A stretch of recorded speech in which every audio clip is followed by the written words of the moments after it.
এই মুহূর্তে সাংবাদিকদের মুখোমুখি অভিষেক বন্দ্যোপাধ্যায়, আমরা সরাসরি নজর রাখবো সেখানে। সবের উপর টুথব্রাশ থেকে শুরু করে মানে সবের উপর, পায়ের জুতো থেকে শুরু করে, মোজা থেকে শুরু করে, পকেটের রুমাল থেকে শুরু করে কিছু বাদ নেই, সব কিছুতে জিএসটি। তা একজন যদি জিএসটির বাবদে যে 1 লাখ টাকা মাসে কামায় আর বছরে 12 লাখ টাকা কামায়, তাকে 98,000 টাকা খালি জিএসটিতে দিতে হচ্ছে। একদিকে আপনাকে বলছে 80,000 টাকা রিবেট দিচ্ছে, আর 98,000 টাকা জিএসটি দিয়ে নিয়ে নিচ্ছে।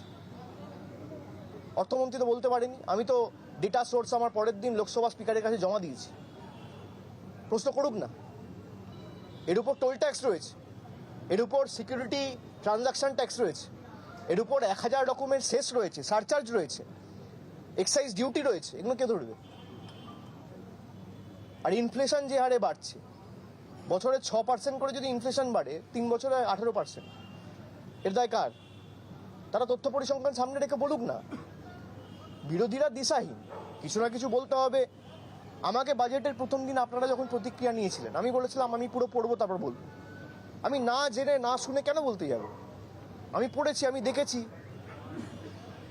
ফাঁকা কলসির মতো, ফাঁকা কলসির আওয়াজ বেশি। আলটিমেটলি বাজেটে কিছু নেই। আপনি বলুন না বাংলার জন্য কি বরাদ্দ করেছে। আমরা এমনি এমনি তো এদেরকে বাংলা বিরোধী বলি না। আজকে বাংলার জন্য আমি যদি রাজনৈতিকভাবে দেখি, তাহলে বিজেপির 12টা এমপি রয়েছে বাংলায়, আর বিহারেও 12টা এমপি রয়েছে। তা বিহারকে এত কোটি কোটি বিহারকে দিক, আমাদের আপত্তি নেই, অন্য রাজ্য পাক। কিন্তু বাংলা ধারাবাহিকভাবে বঞ্চিত থাকবে কেন? বাংলার মানুষ ভোট দেয়নি বলে, বাংলার মানুষ এদের কাছে আত্মসমর্পণ করেনি বলে, মেরুদণ্ডটা বিক্রি করেনি বলে, এদের পায়ে মাথা নত করেনি বলে। এটা তো স্বাধীনতা সংগ্রামীদের রাজ্য, প্রদেশ। এই রাজ্য এই মাটি কোনোদিন বশ্যতার শিকার হবে না, মাথা নত করবে না। বিজেপিকে অতীতেও শিক্ষা দিয়েছে, বর্তমানেও দিচ্ছে, এবং আগামী দিনও ব্যতিক্রম হবে না, ভবিষ্যতেও দেবে।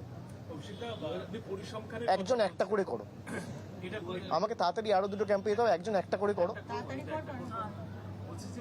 কেন্দ্রীয় মন্ত্রী সুকান্ত মজুমদার পরিসংখ্যানের উল্লেখ করেছেন।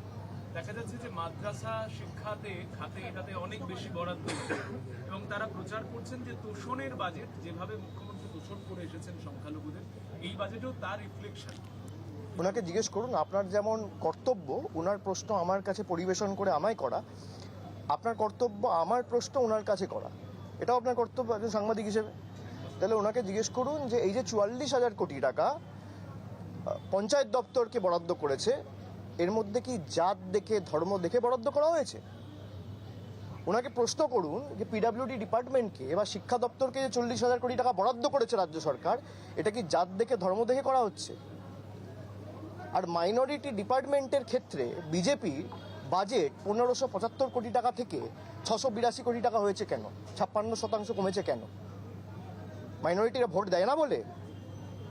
তাহলে এটা কি ভোট দিলে লাড্ডু আর ভোট না দিলে বঞ্চনা?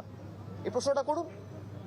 আমি তো ডেটা সোর্স লোকসভায় জমা দিয়েছি, তাকে এই প্রশ্নটা করুন যে রাজ্য সরকার শিক্ষা দপ্তরে 44,000 কোটি টাকা দিচ্ছে, পঞ্চায়েত দপ্তরে 40,000 কোটি টাকার উপর দিচ্ছে, পিডব্লিউডিকে 6,000 কোটি টাকা দিচ্ছে, যারা লক্ষ্মীর ভাণ্ডার পাচ্ছে, যারা কন্যাশ্রী পাচ্ছে, যারা শিক্ষাশ্রী পাচ্ছে, জাতি দল ধর্ম দেখে দেওয়া হয়? যাদেরকে শিক্ষাশ্রী স্কলারশিপ দেওয়া হচ্ছে, জাতি দল ধর্ম দেখে দেওয়া হয়? যাদেরকে বিনামূল্যে রেশন দেওয়া হচ্ছে, জাতি দল ধর্ম দেখে দেওয়া হয়? জাতির রাজনীতি করে এরা মুখ থুবড়ে পড়েছে। সুকান্ত মজুমদারের উচিত আত্মবিশ্লেষণ করে, বালুরঘাটে যদি 5,000 ভোট বিজেপি কম পেত, হেরে যেত, পরের বার আসন ধরে রাখতে পারবে না। আত্মবিশ্লেষণ করুক, এবং মানুষ তাকে জিতিয়েছে, বিজেপি তাকে, এনডিএ সরকার তাকে মন্ত্রী করেছে, তার উচিত বাংলার জন্য কি করেছে গত 9 মাসে শ্বেতপত্র প্রকাশ করে তিনি আগে প্রমাণ দিক। এই প্রশ্নটা করুন। Sir, in the recently concluded Delhi elections हमने देखा है कि कांग्रेस और अगर आप एक साथ चुनाव लड़ती तो क्या बीजेपी को हराया जा सकता था? देखिए, ये तो उनका इंटरनल असेसमेंट है, ये तो उनका इंटरनल मैटर है।